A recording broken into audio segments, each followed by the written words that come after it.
understand.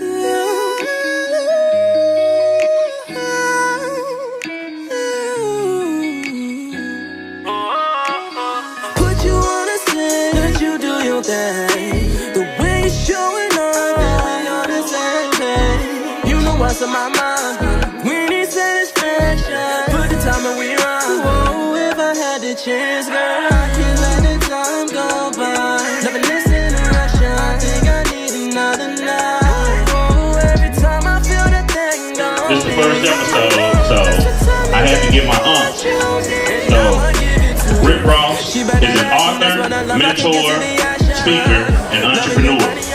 Freeway is one of the most iconic drug kingpins in American history.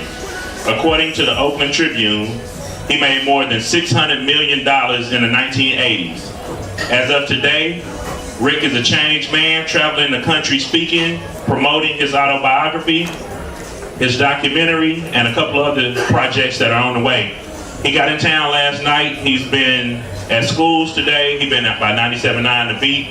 I met him on the plane, actually. We're going to talk about that as well. But y'all give it up one time for my aunt, Freeway, Ricky Ross.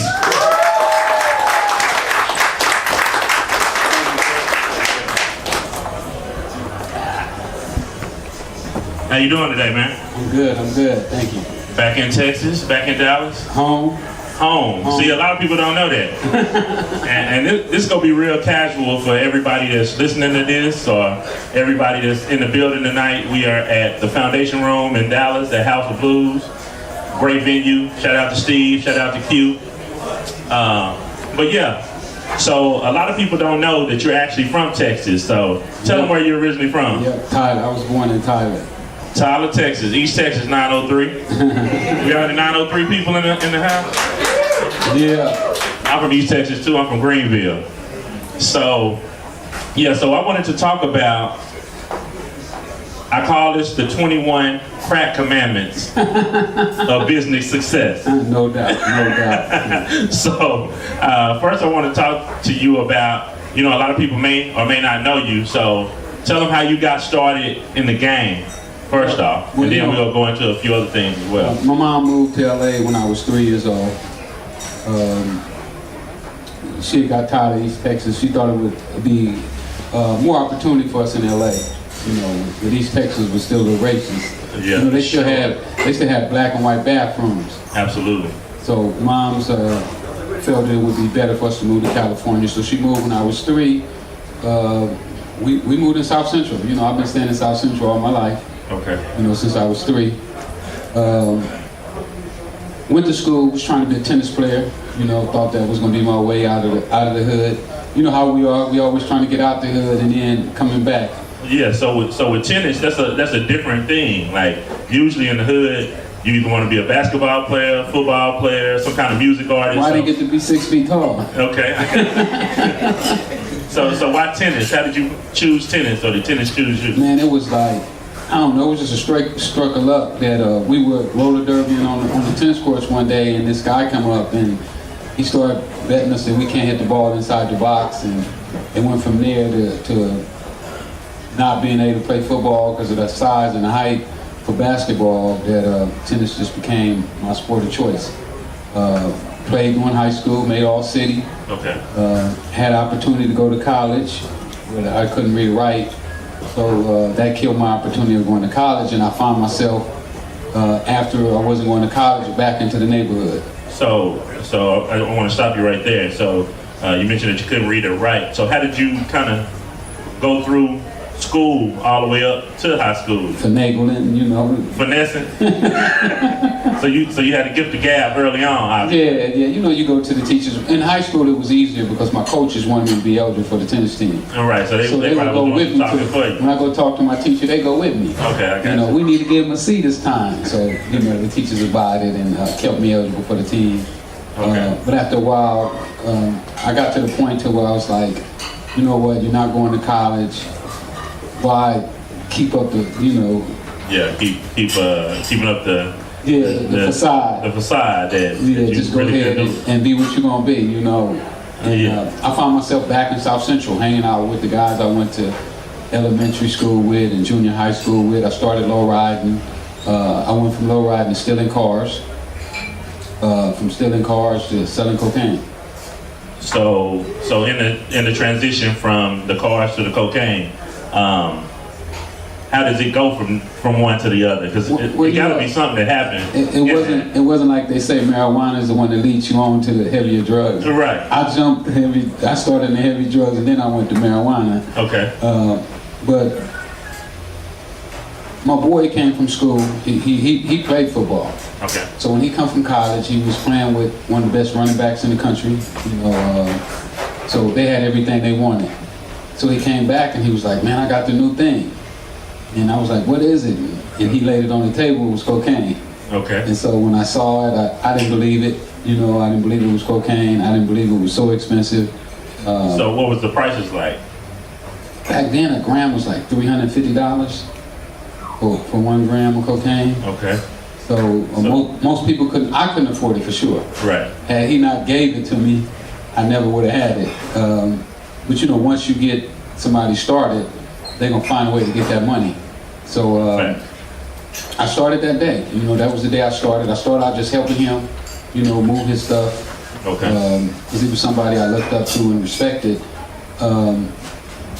My boy was in jail, so when my boy got out, I told him what I was doing, and me and him went out and we made $250 to get started to buy our first gram. So what was the flip off of that? So you say off of a gram, you probably could, if you cut it up in the 20s and 50s, because nobody was really selling 20s and 50s. That was like. And it was straight cocaine at the time. It wasn't crack yet, right? No, it wasn't crack. They were still selling powder. Okay. We probably made like $900 off of a $300 investment. Okay, so at that point, do you take that and re-up, or do you? Every time, re-up everything. You don't say nothing. Put everything right back. And that's really how I became so big, because I kept putting everything back. So, I went from $300 to $900, or maybe not 9, because you never make exactly what you're supposed to make, right? You probably make $650, $700. But anyway, I kept putting that back. So you always hear the stories like of people, how did you work your business? Did you give people a deal in the beginning to see like if yours was better, or were you the only person with it? So it was kind of a monopoly type situation. No, it wasn't really a monopoly. The hardest part was to find customers. At that time, the only people that was using it was like doctors, lawyers, pimps, people who had money at the time. So it wasn't like the block was booming like it eventually started doing. It took a while for that to happen. I mean, the first one that he gave me, it might have taken me a week to sell it. Gotcha. But I stayed determined. Yeah, over time, then it started to be $20 a day, and I remember my first sale. The first piece that he gave me, I got beat out of. I went to one of the big homies who was named Martin. Yeah. And nobody knew if it was really cocaine. So I didn't want to sell something that wasn't real. Yeah, that you didn't know about. Right. So I'm going around asking everybody, "Is this really cocaine? Is this really cocaine?" And nobody can tell me. So finally, I ran into Martin, and he told me, "Let's go to his house." He was going to check it out and make sure it was cocaine. Well, he eventually smoked up the whole piece. Oh, so just trying it out. It's talking about he trying it out. Because it was so small. You're talking about once he cooked it up, it was about the size of a match head. So when he took a piece off of it to smoke it, to test it, that was like, that was it. Man, what you doing? And then after that, he looked at it, he said, "Man, this ain't nothing. You might well let me take the rest of it. I'll pay you Friday." And never paid you, obviously. Well, what he did do, though, is he brought me my first sale. He brought me somebody that had $100. So I called Mike, who was the guy I was getting it from, and I said, "Mike, I got somebody who want $100 worth. I ain't got your $50 that you gave me, but I got more money for you. Yeah, if you want to make this sale, what you gonna do?" And Mike said that he wanted it. He wanted to make the sale, so he came over and we did the transaction, and that's how my business started. Gotcha. So from starting the business, because obviously you ascended to the top of the game. So how do you take that? Like, because you had to have some kind of business acumen in order to take it from a couple sales here and there. Well, you know, I always had a mentality of being honest. And I don't want to steal from my friends. You know, now, I stole, but I wouldn't steal from my friends. Okay. As you talk about the cars. Yeah, now I done stole cars, but not from nobody I knew. Okay. You know, it was total strangers. I want to go back to the cars too. I got a question about the cars. Yeah, so I wanted to be honest with Mike, because I mean, he's like my big brother.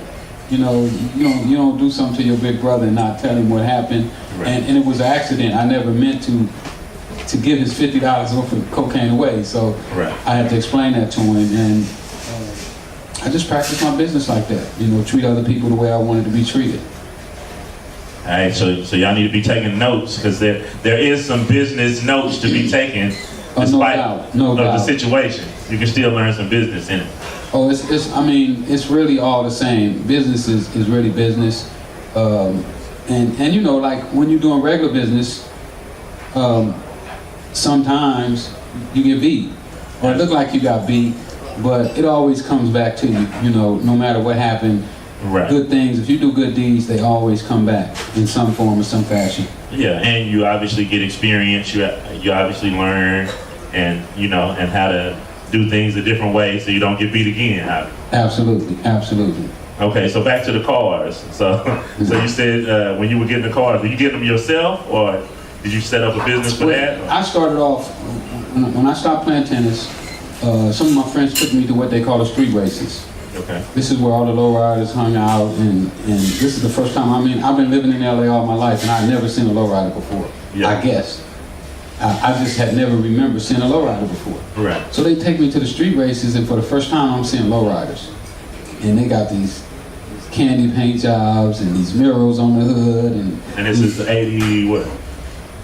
79. 79, okay. They got these little bitty tires on them, and the cars going up and down. And I'm like, oh my God. I've been playing tennis all my life, missing all of this here. And I said, I want me one of those cars. And what I started doing is I started going around asking all the guys with the pretty cars, man, how did you get that car? How much did the paint cost? How much did this cost? How do you do that? And then I ran into this one guy, his name was Dirty Benny, and he was like, you want one of these? And I was like, yeah, come over to my house tomorrow. And that's how I got started stealing cars. I started off driving cars for him. He would start them up, and then he would tell me, oh, just take it over here to this body shop. I would take the car over there, drop it off, and he'd give me $50. I mean, it was like the easiest $50 I'd ever got. Just picking up and going, basically. Just pick them up and going. So I went from there to, I started hanging out with him even more, and then I started seeing him strip the cars. So then I started helping strip the cars. But eventually, Benny went to jail, and I took over his whole business. So I hired my crew. Right. I hired all my crew, all my little homies. But it's funny because you want to drive cars for $50.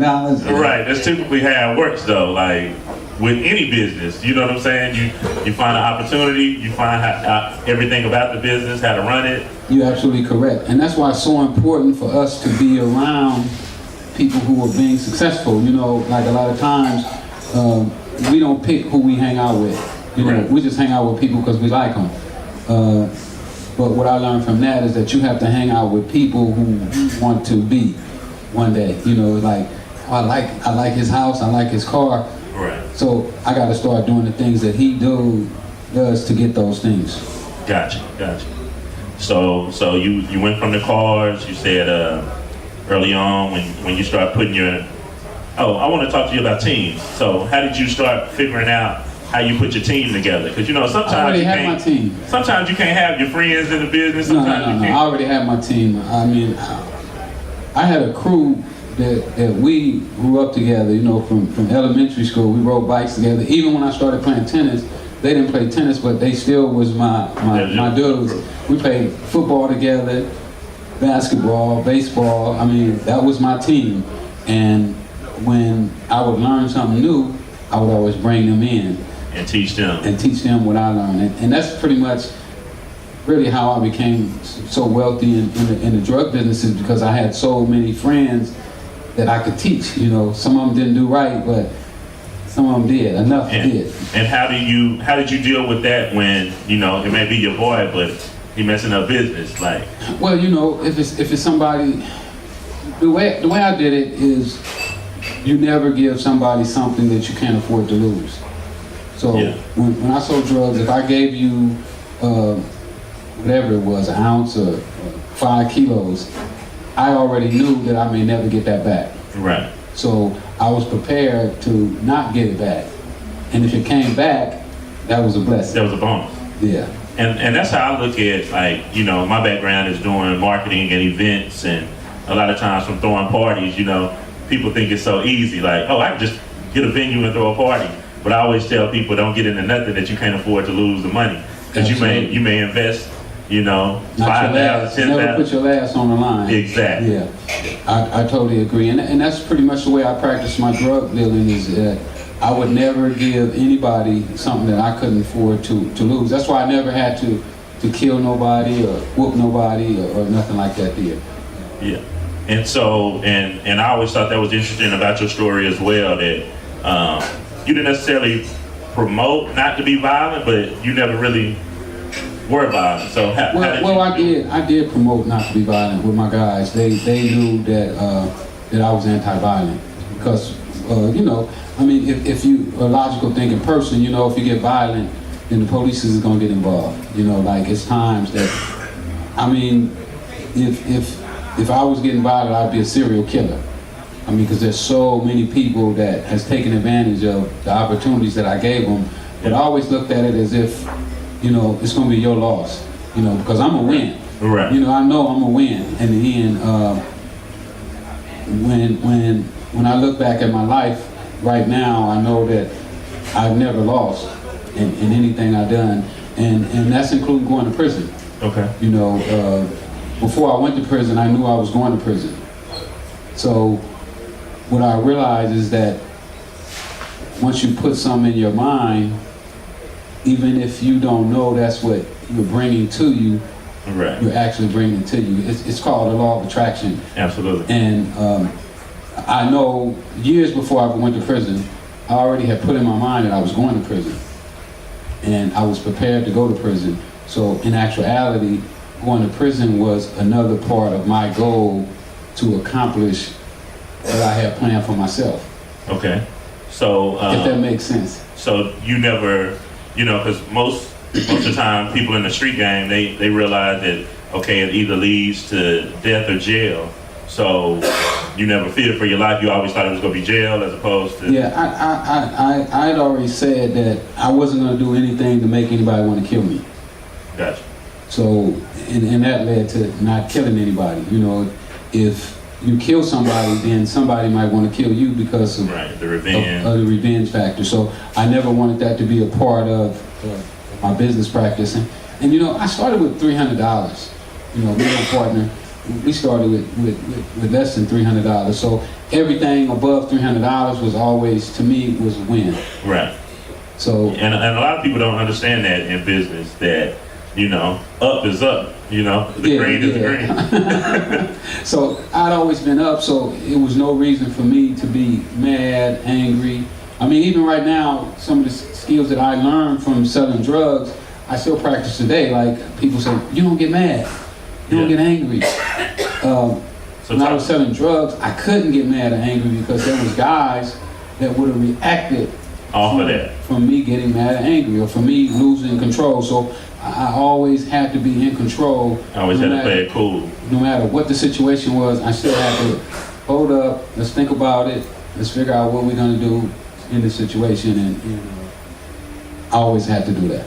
Yeah, and I saw one of your interviews where you talked about critical thinking, and you felt like that came from tennis. Yeah, well, you know, I didn't know where it came from at first. But I got 2 babies now, a 6-year-old and a 7-year-old that play tennis, and I took them to a tennis lesson at UCLA. And at this lesson, the coach was saying that in any tennis match, a person who's playing that match is going to make close to 60,000 decisions during the time of that match, and I had never thought about it.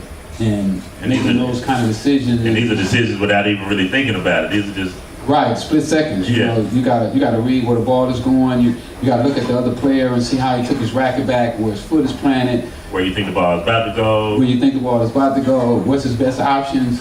Yeah. You know, you're doing all of this in like split seconds. And I when I heard him say that, I was like, wow, maybe that's where I got my decision making from. You know, where I can think so fast on my feet. Right, and think things through, like what you were saying as far as if you react a certain way, if you're violent, you know. Yeah, because you know, plenty of time the guys be like, man, let's kill him. And you gotta think like, oh, they're gonna look at me like I'm soft. Right. You know, because that's how they, man, you keep letting people do this to us, man. And then they you're making in that game because it's, I mean, the drug game is a dangerous game. You know, when I was sitting in prison and I was thinking back over my life and I was like, wow, I used to wear a bulletproof vest. I used to carry a pistol. And why was you doing this? Yeah. You know, and that was because I was in such a dangerous business, and I realized that this business was dangerous, that every single morning that I got up, that could be a morning that somebody tried to rob me, tried to kidnap me. I was almost kidnapped before. Okay. They tried to put me in the car, and even with that, I was able to think my way out of it. Yeah. But when I was sitting in prison and I was thinking about how I was living, I realized what danger that business had put me in. Yeah. So back to the kidnapping. So, or trying to kidnap you. So how did that, like, did you have a certain amount of people around you at the same, you know? No, I was by myself. So how did you roll? Did you normally roll by yourself, or did you roll? I mean, you know, back then, nobody really knew what I looked like. Okay. I mean, I had an advantage on most people that when I went places, they didn't recognize me. I mean, right now, still, you know, even with the #1 documentary on Netflix and pictures all over the internet, people still don't recognize who I am. Only people recognize me are mostly like people that's trying to make money, or entrepreneurs, or people who's trying to make moves. They recognize me, but the average person don't recognize who I am still today. Right. And you're more laid back too, so well, you know, some of my dress attire kind of throw people off. You know, how I dress and you know how I carry myself, kind of, you know, throw them off a little bit too. But that was all part of the disguise that I used to wear when but that's how it was when we met. We was on a flight from LA back here, and one of them early flights. So you know, so we sitting by each other on the plane, and really I saw the hoodie, and I'm like, Freeway. So I'm thinking the rapper Freeway. so we finally, and I don't even know if I saw that first, but I saw the hoodie, and then we get off the plane at I think we was at Love Field or somewhere like that. So I'm like, Freeway? So we got to. But that happens all the time. I'm in stores and I play with people all the time with it. And they be like, man, is you? And I be like, man, people ask you that all the time, don't they? And I say, yep, they sure do. You just tell them you somebody else, but I mean, I don't say nothing. I just say, yeah, you know, disagree with them. And but I get that all the time because they really don't recognize me. So that always gave me an advantage. In most situations, because people didn't really recognize me. They kind of recognized me, but not totally. So, back then in the day, it was even worse because there wasn't cameras. I don't know if I could have made it as far as I did had it been the internet and everybody had cameras on their phone. And because people want to take pictures all the time, and that's why I don't understand like people trying to do things that are illegal now, because people, for the most part, tell on themselves because they want to show you what they got. They want to show you the money. They want to show you the guns. They ain't big enough for the feds yet. Right. As soon as the feds, you know, the feds have a list that they go down in, and you have to get on that list before they want to arrest you. Gotcha. Yeah. So back to the kidnapping. Explain the story of that one. Well, I was at my mom's house one day. I was cooling out. By yourself? By myself. And mom's come in. I parked the car on the wrong side of the street, and she went off on me about parking the car. So I just jumped up. It was a hot day. I have on no shirt, just my jeans and no shoes on. And I just ran out to the car to move the mom on the other side. And when I moved the car around and I parked it in the right spot, this guy and a young lady was walking toward me, and then they called my name. And I stopped to look at him and see who it was, to see if I recognized him. And before I could look up, the guy pulled a gun out and put it to my head and told me to get back in the car. So I act like I was gonna cooperate with him. Yeah. I got in the car, and when I sit down in the car was low, and he was still standing up. So he was standing up, right. His head over the top of the car, and the gun was pointed down at me. So I saw opportunity to twist his arm, get the gun out of his hand. I got out, and I got away. Yeah. So it seems more like it was just a spur of the moment, more so than an actual like. Yeah, I don't think he really had it planned out to, right, and that's what I'm saying. To do me. Yeah. You know, it was just that opportunity had popped up. And at that time, I probably only had like $8,000. I was a small-time drug dealer at that time. Gotcha. But at that time, $8,000 was a lot of money in South Central LA. Right. You know, the average person at that time probably was making like $300 a week for a good job. This was like the jobs that, you know, people dream about getting. So that was quite a bit of money still. So you talked about 8,000 there. So what was the most that you had at one time, or? The most money I ever had, because what I used to do with my connections is I used to play games with them. Yeah. Like I would call them in my living room, and I would have like 3.2 million counted out on the floor and stacked up in a stack. And it's a pretty high little stack of money. And I would call all of the people that I bought my drugs from to come by and look at it. Yeah. You know, to come see it. I don't know how smart that was, but okay, all right. That's how I got my price. Yeah. And then I would tell him, I said, oh, you know, your friend just left. Yeah. He saw it too. So basically, if you want that money. right, a bird in the hand is worth two in the bush. So when I figured with me, if I was doing a $3 million deal, my profit would probably be somewhere around 400 to 600,000, according to who all I was dealing with on a $3 million deal. So I figured that their profit was somewhere in the same profit margin. Right. So what I would do is I would say, okay, if you want to make your 500,000 or 600,000 off this deal, you got to give me a $50,000 discount today. Right. Otherwise, today you miss your money, and I'm gonna give it to somebody else because he's gonna give up that $50,000. And that's how I was able to take the price. First kilo I ever bought was $48,000, and when I stopped selling drugs, it was $9,500. Oh wow. $9,500. So a lot of people that was in the game at that time credit me for bringing the price down. So obviously you made a lot more through that by getting the price down. No, it was worse when the price went down. You made less profit. I thought that it would be better by making it more affordable for everybody. I don't know. I had some crazy thinking. I was like, when I started selling drugs, nobody in LA could afford, South Central LA could afford to be in the drug business. So I wanted it so that everybody could afford to get in. So the only way that I could do that was by bringing the price down. Right. But now you got more competition. More competition, and then I raised my competition. I taught them how to sell drugs, how to weigh it, and then they would get $1 million and then go do their own thing. The guy that I said that you ain't getting this $3 million, well, they would go see him. Gotcha. So it kind of backfired on me. But I just learned so much from doing that business that that helps me today. You know. So what are talk about some of the things that you're doing today and how you kind of apply some of those lessons that you learned? Well, wow, where do I start? I'm doing so much right now, man.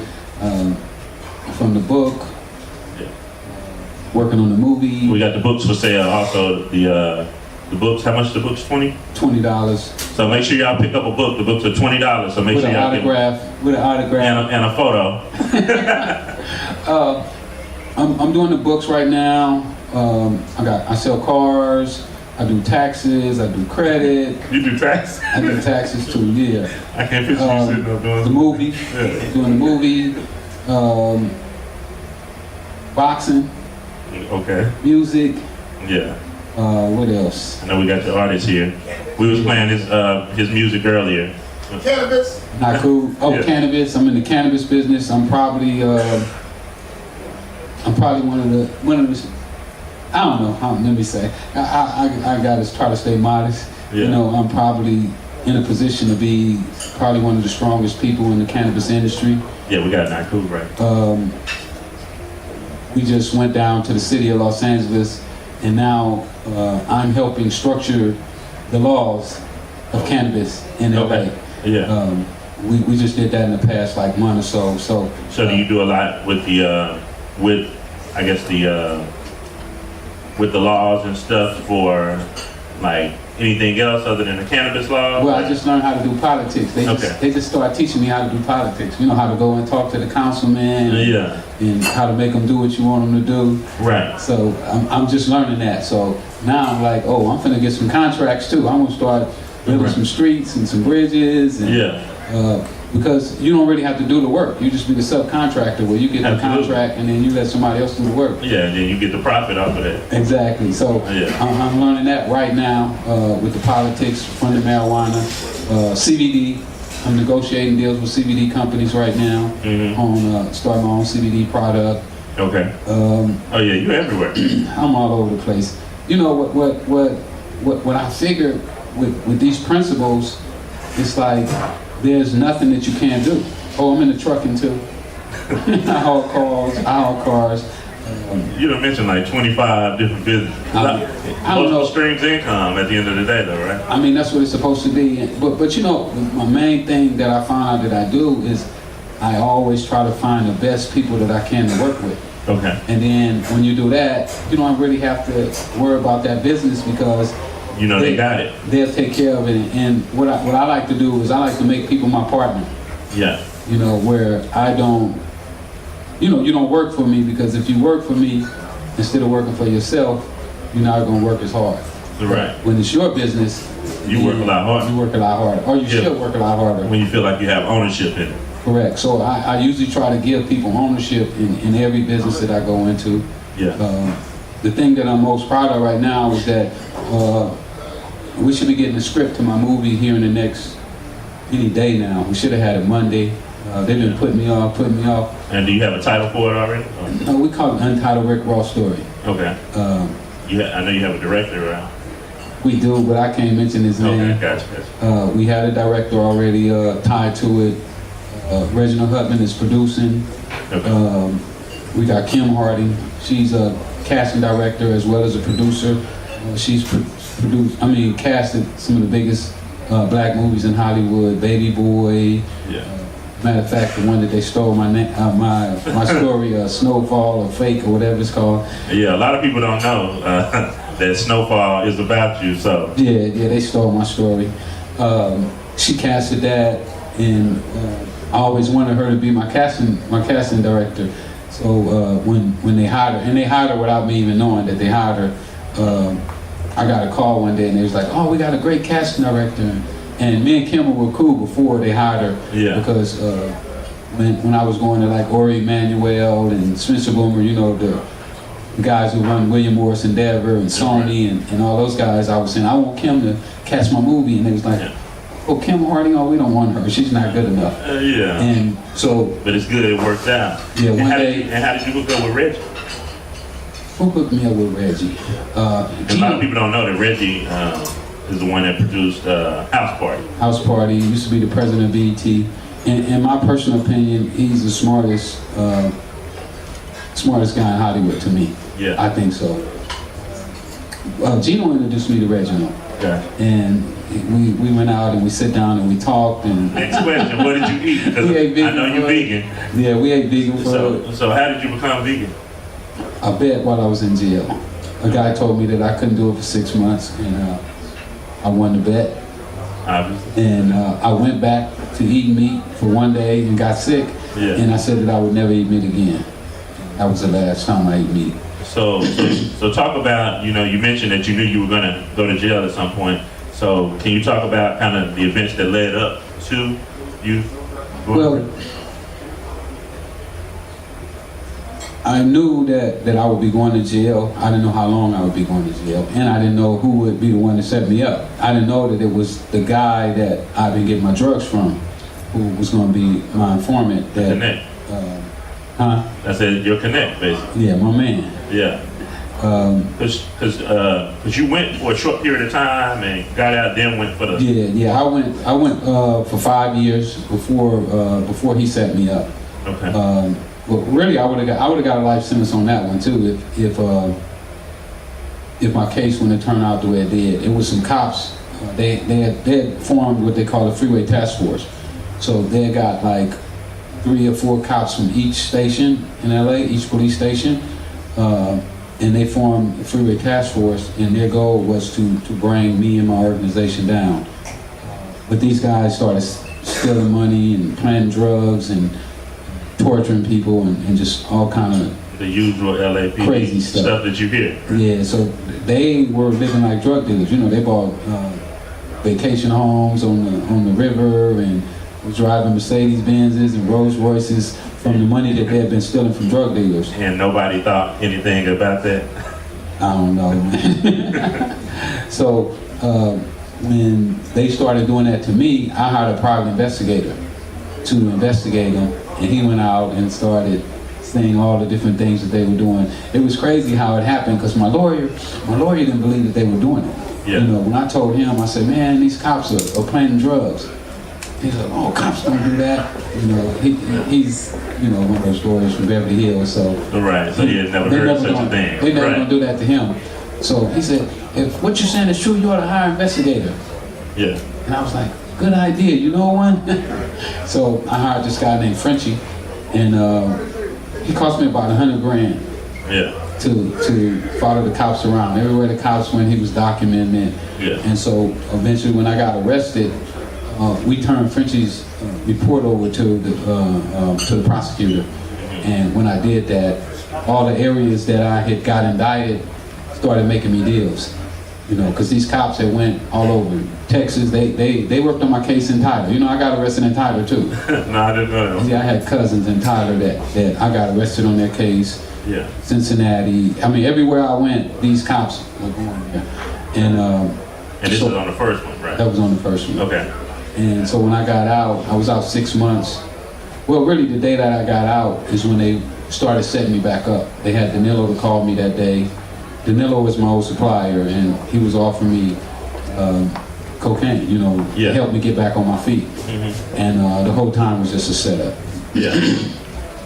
So how did it, like, some of the details, or did he have one of those offers you can't refuse, or how did it? Well, you know, he kept going down on the price. He said he had 700 keys that he had got from the Colombians, and he needed to get rid of them because the Colombians was on his back behind it. Yeah. And he wanted my help. Yeah. So eventually what I did is I introduced him to one of my little homies who was still in the game, and I got an aiding and abetting for that. I mean, just for introducing, you get the same amount of time for saying, hey, this is. That's how they got Biggs, right, from Rockefeller, I think, because he introduced somebody, I think, in the marijuana business. That's all you got to do. If you introduce them, that's aiding and abetting. You're part of it. Yeah, you're part of the conspiracy. You get the same time. The same amount of time, no different. You know, ain't that, oh, well, you just played a little bitty part, you just said this is so-and-so and so, and this, no, it don't work like that. Yeah. They look at it like, if you wouldn't have did your part, then the whole deal never would have took place. So they gave me the whole conspiracy, and they gave me a life sentence for that. And so, out of that life sentence, how much of that did you serve? I wound up doing like 14 years and 8 months on that bid. Yeah. And how did you get that overturned? Well, you know, I taught myself how to read. I started doing law, and I found a case that said, because I pled guilty in Texas and Cincinnati and in St. Louis, and they ran them all concurrent, meaning that once I got the time in Cincinnati, that nobody was going to give me more time than I was doing in Cincinnati, and they would run all the time together. So, like Texas gave me, I think, 10 years, but in Texas time, 10, you could be out in a year at that time. Right. I don't know what it is now, but even if I did the whole 10, it still wouldn't run past the time I was going to be doing for Cincinnati. Okay. So I made a deal in Texas, I made a deal in Cincinnati, and I made a deal in the St. Louis case. So they ran them all concurrent, but when I caught the new case, they said, oh, you're a 3-striker because you got all these convictions. Yeah. And what I found out is that they wasn't strikes because they were one continuous episode. you know, I had never been punished. I had never been brought to justice. So it's like all the same thing. So they can't say it's 3 strikes. They have to say it's one strike. 1. Yeah. Oh, so not even 2. Just got it down to 1. One strike. Yeah. So I know people were greatly surprised by even. Well, my lawyer didn't think that I was right when I gave him the argument. Yeah. He didn't agree because they all thought because the convictions was in different states that they were separate. Yeah. But the way the law read is it didn't matter where they were committed at. It just mattered did it come from an intervening arrest. Yeah. And since they weren't intervening arrests, and that was the key, that was really the key, the intervening arrest. Had there been an intervening arrest, then it would have been no more argument. Even if they run them concurrent, but if they're intervening arrest, then you still get counted as a strike. So you done turned into Johnny Cochran while you were. I had to. My life was on the line. Yeah. You know, I didn't have a choice. But also, it goes back to my thinking. See, I started to think about the law of attraction. Yeah. And I was thinking that I knew I was going to jail, and I thought my way in jail. Then I started to say, why don't you think your way out of jail? Right. And I had to credit that with having the ability to continuously dig and dig and dig until I found what I was looking for. And how did you stay motivated? Because, 14 years is a long time to continue to... I started to study in prison. Yeah. Once I learned how to read, and then I started finding out about books that really gave me the tools that I wish I would have had when I was younger, and I probably would have never sold drugs. Like I started reading stuff like Think and Grow Rich, Richest Man in Babylon, As a Man Think, Winning Friends, Influencing People, From Good to Great, Who Moved My Cheese. I just started to cram all of this information in, reading the LA Times, reading the Wall Street Journal, the New York Times, just cramming information in because what I found out is that the reason I was selling drugs is because I didn't know any better. Right. And I know people might say, well, that's a good excuse for you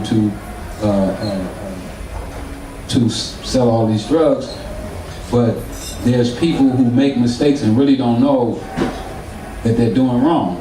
Right. They don't realize it. Environment. Right. If it was part of the environment, everybody else is doing it, so we don't care if downtown LA say it's wrong. We're going by what the hood say. Yeah, and that's what's crazy, because I go and speak at a lot of schools, and I know you obviously were at a school speaking today. And we spoke at 2 schools today. Yeah, and so a lot of times it's always about exposure.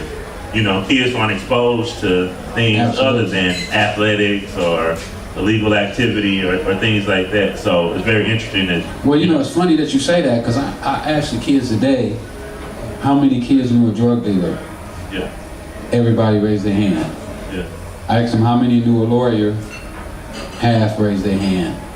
A judge, less. Yeah. A doctor. And then when you say, how many of you guys know him personally? Right. Even less. Maybe 4 people. So that lack of exposure is harmful to the mind, because if your mind can't conceive it, right, then your body can't achieve it. But if you can conceive it, then you can achieve it. Yeah, and I know with you being from LA, I definitely wanted to mention that the sad situation with Nipsey, and R.I.P. Nipsey. But that was one of the things that he was giving those kids in that area hope, and even beyond Los Angeles. Absolutely. I got a lot of respect for Nipsey. Did you know him well? Yeah, personally. Yeah. I know I've seen pictures of you, but yeah. Yeah. No, me and Nipsey was cool. He even talked about in his record how he messed with me because I was teaching wealth. Yeah. And even just yesterday, somebody had called me and say that they were having a conversation. Him and Nipsey was having a conversation a couple weeks ago, and Nipsey was talking about how he was using my philosophy in his life, and that was for me, it was wow, my message is getting out there. Yeah, and talk more about your philosophy. Well, my philosophy is that we all should share. I think it's a waste for a guy to have $1 billion and not take that $1 billion and let it work for the people. You know, to just harvest it into yourself. My teacher say that he's a hoarder. You know, he's not taking that money and letting it benefit the mass. Something's wrong. And a lot of people, that's what they do. With me, I enjoy sharing. You know, I enjoy sharing my knowledge, my wealth. I just like to share, you know, and I think that that's the way that we should be as people. We should share our good fortune with people who are less fortunate or less educated as well. Yeah, and that was one thing that I learned, you know, from meeting you really quickly. That, you know, first off, you don't meet a stranger. You know, we got to talking for 5-10 minutes and figured out we knew 10-15 different people. So we was instantly tight. and kept running into the same area. Right, yeah, because I think we ran back into each other on the flight back to LA. Yep. You know, and you know, and talked several times, and you know, we went to dinner the one day with Play and yeah, we did. And what's the name? The other guy that worked with Mona. Yeah, Lamar. Yeah, Lamar Chase. Yeah. So it's you know, it's like when you were on that road, then whatever you need is just gonna come to you. Right. If you have your mind right. You know, like one of the things I told the young people today at the school is that they need to, for 1 month, just practice. Just practice those principles and see what type of results they start to get. You know, like what I did is when I started to learn, I found out that TV had been clogging my mind up. You know, I was worried about what was happening on the TV show instead of worried about what was happening in your own life. Right. And those things became the most important things to me. Who's going to win the football game? And who's going to win the basketball game? Instead of things that are cool but don't really matter in the grand scheme of now when it comes down to what you're going to eat and what your family going to eat and how you're going to be affecting your community. Yeah. So what I did in prison is I stopped doing all those things. I stopped watching football, I stopped watching basketball, and I really just started focusing strictly on the books, on studying the law, so that I could win my case. And those studies helped me to do what I'm able to do today. So from the time that you started, you know, studying law, how long did that take for you to overturn your case and you get out? It took about 7 years. Oh, wow. Yeah, it took about 7. You know, the wheels of law turn slow. Right. Yeah, they turn real slow. And I should have won my whole case.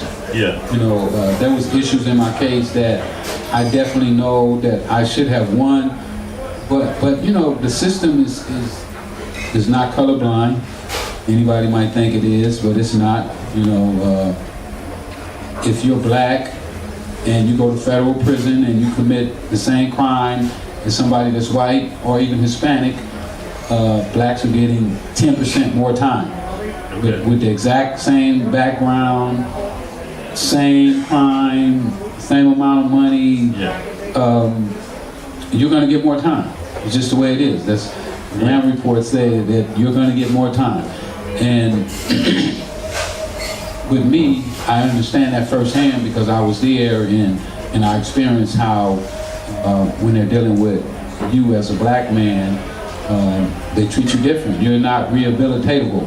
Right. You know, you're not going to get drug rehab when somebody else may get drug rehab. And with me, mine was even amplified because of how much money, you know, I made and how much drugs I sold. So I was one of those ones that was really singled out even more so than most. So when they gave you the time, but you always hear, they mention the time and then they also mention fines and paying this back, and how does all of that part work? Well, I got lucky because I just got out of prison. Yeah. And you know, they had hit me hard on the fines and everything on my first bid. Yeah. And the judge took in consideration that I was only on the street 6 months and I hadn't made any money, that I hadn't made any money from selling drugs. You know, that was my first drug deal. I mean, they had me surveillance the whole time I was out. Yeah, to make sure you didn't go and pick up any money you had stashed. On my case, they probably spent about $3 or $4 million to put me back in prison. And that was one of the things that my lawyer argued, is that why would you guys spend so much money on putting him in prison when you wouldn't spend no money on helping him stay out? Right. You know, it's like, don't an ounce of prevention beat a pound of cure. And, you know, that's just the way our system is set up right now. It's not set up to help people, but more so to punish you once you get in trouble. Right. So do you, so now are you, you know how Meek Mill is working on the prison reform and different things like that. Are you involved in different things like that as well? Or? Oh yeah, definitely. I'm not involved with their program, but I've been going to prison since I got out. Yeah. You know, anytime that they'll let me come in, because I can do more inside of prison than, like the kids I spoke to today, I did good talking to them. Yeah. But when I talk to prisoners, they get it.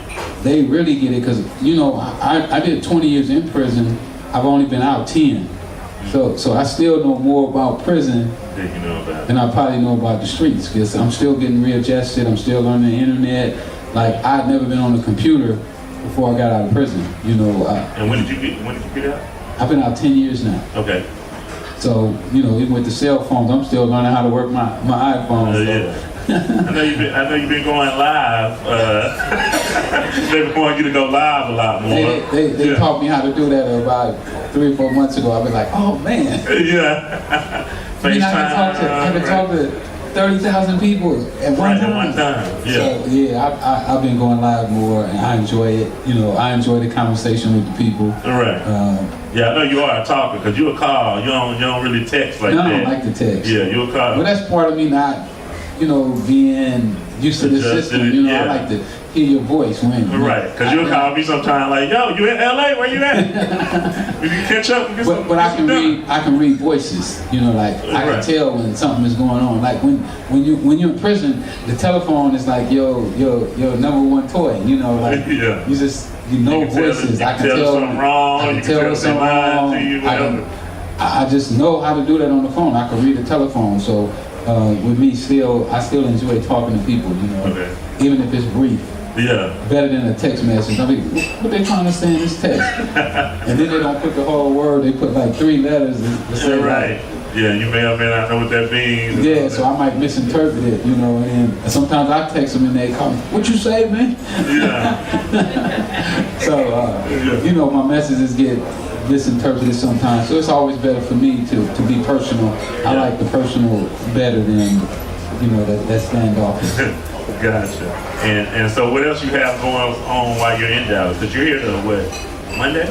Yeah, I'm going to be here to Monday. I'm having a brunch over at Sankofa Sunday. In a vegan restaurant, so you know I'm excited about that. We have any other vegans in the house? Any vegans here? No. One vegan in here. Not in Texas, huh? I guess not. There's too much barbecue. Wow. Yeah, so I'm doing that. I'm going to be doing a bodybuilding show Saturday. Yeah, some bodybuilders. They want me to manage some bodybuilders. I was like, man, I don't know nothing about no bodybuilding. Right. Man, just come look at it. You might want to manage some of these guys. They're going to be making a lot of money. Okay, I'm coming. Yeah. So they want to teach me how the products that they sell, and you know, I'm heavy on product. Yeah, you know, obviously. You need some product. You need some product. I was hoping I could have gotten into one of these jails down here, maybe a juvenile detention center or something like that there. Yeah. But they got me a full schedule, man. So do you enjoy talking to? You know, what age do you enjoy talking to the most? Well, you know, it's hard. Like elementary kids are kind of young. You know, I really like around 12. But you know, 12, they just about at that age where they start to gang bang, sell drugs. You know, and you still got time to. You still got time to curb their thinking. So, because sometimes the older ones, like when they're in high school, they kind of tough. You know, like, oh man, I've been selling drugs for 5 years. You know, 6 years. Sad. And it's kind of hard to curb them, because now they've probably been taking care of their family, you know, they got a car, and you're going to tell them to give all that up. It's a little rough. But I like talking to them too. Yeah. Because I think that they are like the trailblazers. They're the ones who are willing to stick their neck out first. Yeah. You know, when you do that. I don't know. I got a little thing about guys that sell drugs or women who sell drugs. They have that entrepreneur spirit that if they harness it in the right way, they can be dangerous. You know, because anybody who will say, "I'm gonna sell drugs knowing that I can go to prison," or that I can get killed. That's a strong person. Right. You know, they're willing to put it all on the line. And if you're willing to put it all on the line, you can make it in any business. So how do you connect with say, like, if you look at it, like in music, you know how a lot of the drug dealers went to music. Like, why nothing else? You know what I'm saying? Well, that's the easiest thing for them to learn how to do. Yeah. You know, you always go to what you think is the easiest way. You know, we as human beings, we want the easy route. We don't want to go in no cotton field and pick no cotton. We don't want to be digging no holes. Yeah. We're looking for an easy route. So a lot of guys saw music as an easy route to get in. And you know, when I was in prison, I looked at it from the guys that were being successful, Russell Simmons and Master P and Puff Daddy, and I was like, well, these guys are making the kind of money that I want to make. Yeah. You know, so when I get out, music would be something that I would that you would add. Yeah, that I would put my hand in. Tell them about, because you were, you know, with me and you had the conversation that you were involved in music before you went in and had blew a lot of money on music. Yeah, I did. So tell them, so tell them who you were in business with before they blew up. Well, it was a guy named Otis Smith. He passed a couple of years ago. He used to take care of me when I played tennis. So one day I go to the tennis courts and he's having a problem at the tennis courts. Guys are jumping on him, so I wind up getting him out of the trouble that he was in. And he explained to me that, because when I was a kid, I never knew that he was in the record business. I just knew he drove convertible Bentleys and Rolls Royces and Mercedes, and he just had everything. You know, he had the life that I wanted. Right. But I wasn't smart enough at 16 years old to say, man, what do you do for a living? And can I go with you? Right. So I missed that opportunity. Well, this particular day, he was having a problem and I helped him out of it. And this day, somehow it came up that he was in the music business. Yeah. And at that time, I was already starting to dibble and dab in the music. You know, I had a couple rappers that I was working with. And I started telling him about that, and then he told me that he had an artist that was gonna be a gold artist, and I never heard of the artist at that time. The artist was Anita Baker, and he said that he needed $600,000 to do the artist. So he takes me up to his office, and he got the plaque. You know, he found Rick James, Bobby Womack, Johnny Taylor. He had a record with I think it was Patti LaBelle and Bobby Womack or something. I mean, his office was decorated. Yeah, so that part you sold. Yeah, so I'm like, I'm in. Yeah. You're already my man. You really didn't have to sell me. Yeah. So I gave him the money to do Anita Baker's first album. Yeah. And I eventually went to jail. You know, she jumped the label and it was a lawsuit and the whole 9 yards. So I never got nothing out of that. 600. But what's worse than that is they really robbed me from hip hop. Yeah. Because I was tampering in hip hop and I was putting money in it, but I didn't know the whole game of hip hop. Right. And they told me that hip hop was a fad. And so had you stayed in it at that time, well, you know, I was messing with DJ Pooh. Yeah. DJ Pooh was a friend of mine. He was young though. DJ was only like 17 years old. Yeah. But he took me over to a house one day.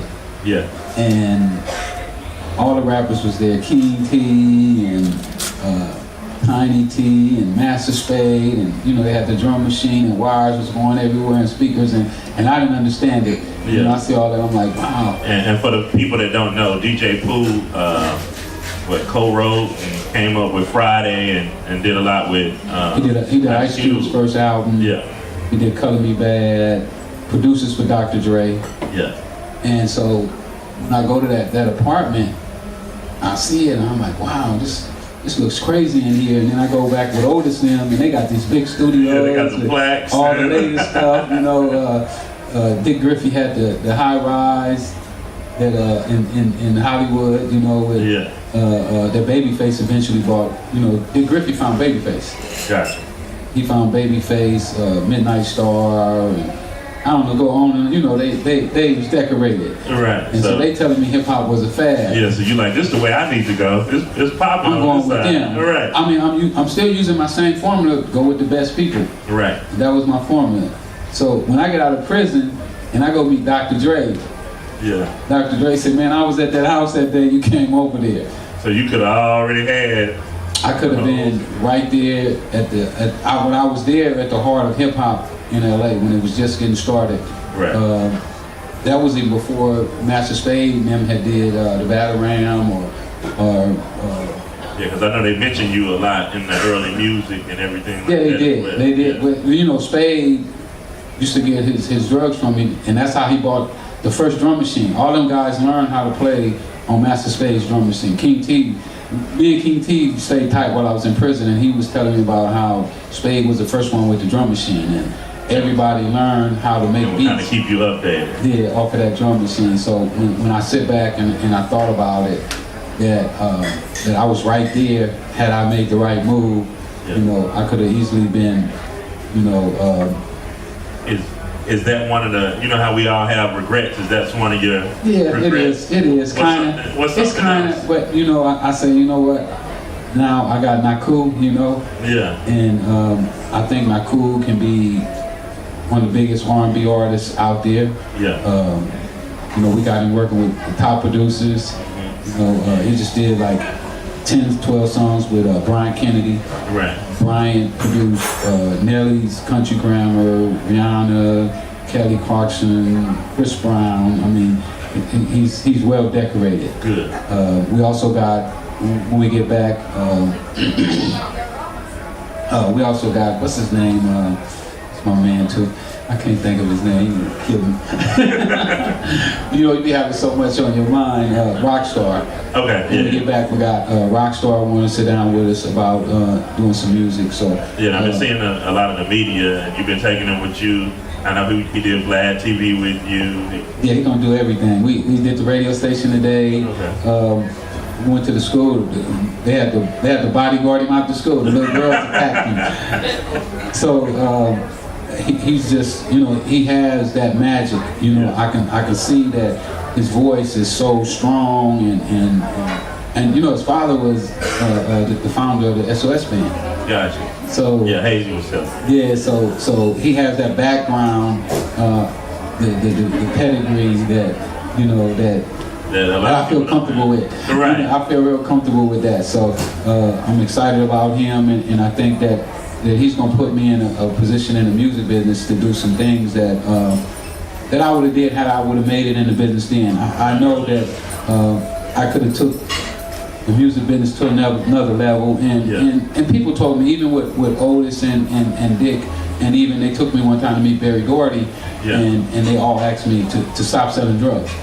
They was like, man, if you don't sell drugs and just go straight in the music business. Yeah. But I didn't understand the music business, and then I was kind of like, why y'all be asking me for money? Right. You like if it's so good, then why do you need money? Yeah. What if I stop selling? Then who am I going to ask for money? Right. So I was always a little nervous about quitting because I didn't know, you know, how I was going to be able to support myself had I stopped selling drugs, and I questioned. Yeah. Their ability to take care of themselves without needing help. So what did you spend like your money on? Because you never seemed like you really been flashy, and so I had businesses. You know, I had a motel before I got arrested. I had the plans. I was building 3 other motels. Okay. I had a theater. I had about 20, 30 houses. So you just a serial entrepreneur. Yeah, it's just businesses. I had body shops, tire shops, tennis shoe stores, beauty salons, car washes. My goal was to create jobs for people like I used to wish I could get a job. Yeah. So I was basically trying to create jobs. I had a junkyard. I was trying to create jobs. The block, basically. I was just trying to create jobs to where I could hire people and as well as take care of myself at the same time, where I would no longer have to sell drugs. Yes.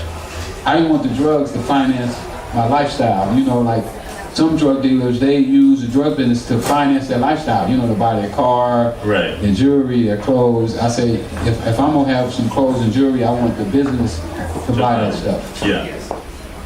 And I don't know how much time we have here, but another thing that I wanted to ask you is when you first got out, what did you do? Because you know, like. What you mean when I first got out? The first year, the first day. The first day, okay, like. I got out at 4 o'clock in the morning. They let us out at 4 o'clock in the morning. I caught a bus from Texarkana, Texas to back to LA. Texarkana? Yeah, I was in Texarkana, would get 114 degrees sometimes out there. Yeah. Even the scorpions go in.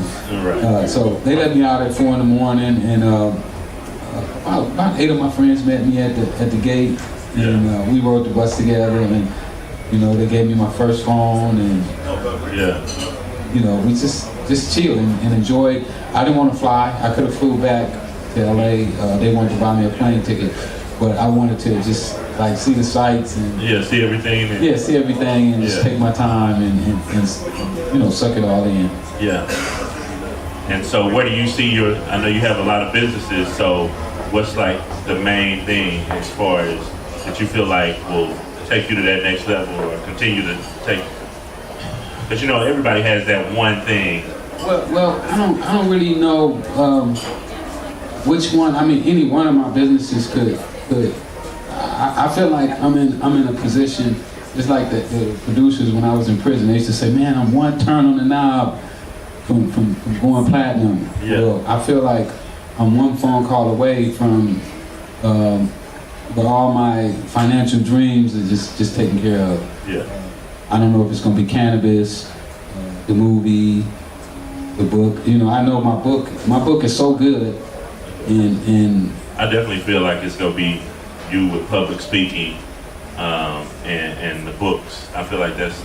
Well, my book is so good, but I mean, not going with a major publisher. It's gonna take a long time. It got to simmer before people really catch up and get the gist of what the book can do for them. Because when I wrote this book, I wrote this book with the intention of people reading it and being able to capture the essence of my philosophy of how I think and how I was able to take, you know, my $125 and my partner's $125 and turn it into $3 million a day sometimes. Yeah. Where it took the police to form our own task force with 35 cops on the task force to be looking for us every day to catch us. Yeah. So I believe that if you take those same principles and use them in legitimate business, then you'll be getting those same kind of results. Because this movie that I'm doing now, that's just gonna be my first movie. Yeah. After this one, then I'm gonna be the director, I'm gonna be the producer. I didn't try to do that on this one because all the guys in Hollywood told me that that's what I was gonna do. Right. And they would have been right until they told me that that's what I was gonna do. So when they told me I was gonna do it, then I said that's exactly what I'm not gonna do. But it's the same thing. You wanna work with good people and learn every part of the business so that way you can. So I know what I'm doing next time. Exactly. And you can know if somebody ain't doing it right too. But I know it's a lot of people here that want to meet you and want to buy your book and take a photo with you and get. I want to meet everybody. Right. So we gonna wrap it up there. So man, I appreciate you doing this. Coming in town a little early and everything for me. Yeah, so, I had an extra day for you. Right. This was your day. Yeah. Because you told me that we needed this day, so I told them, man, call the airport, change the ticket. Hey, man, and I really appreciate you. And y'all give it up for Freeway, Rick Ross. Thank you. And the books are $20, so if you hadn't bought a book, please come buy a book.